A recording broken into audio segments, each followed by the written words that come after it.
கறி கோலா செய்கிறதுக்கு தேவையான பொருட்கள்: 1/4 கிலோ கறி, 1½ மூடி தேங்காய், 2 பெரிய வெங்காயம், 4 ஏலக்காய், 4 கிராம்பு, 4 பட்டை, முந்திரி 2 ஸ்பூன், பொட்டுக்கடலை 2 ஸ்பூன், 1 ஸ்பூன் ஜீரகம், 1 ஸ்பூன் மிளகு, 1 ஸ்பூன் கசகசா, 1 கைப்பிடி அளவு கொத்தமல்லி, ஒரு 5 பச்சை மிளகாய், 2 முட்டை.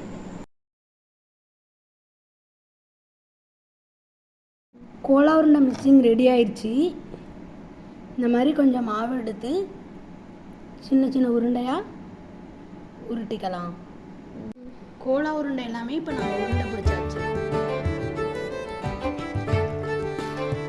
எண்ணெயில் போட்டு பொரிச்சு எடுத்துக்கலாம். கோலா உருண்டை எண்ணெயில் போட்டு பொரிச்சு எடுத்தாச்சு. இங்கே பாருங்கள் எவ்வளோ உருண்டை சாஃப்டாக இருக்குன்னு. இது மாதிரி நீங்களும் வீட்டில் ட்ரை பண்ணி பாருங்கள்.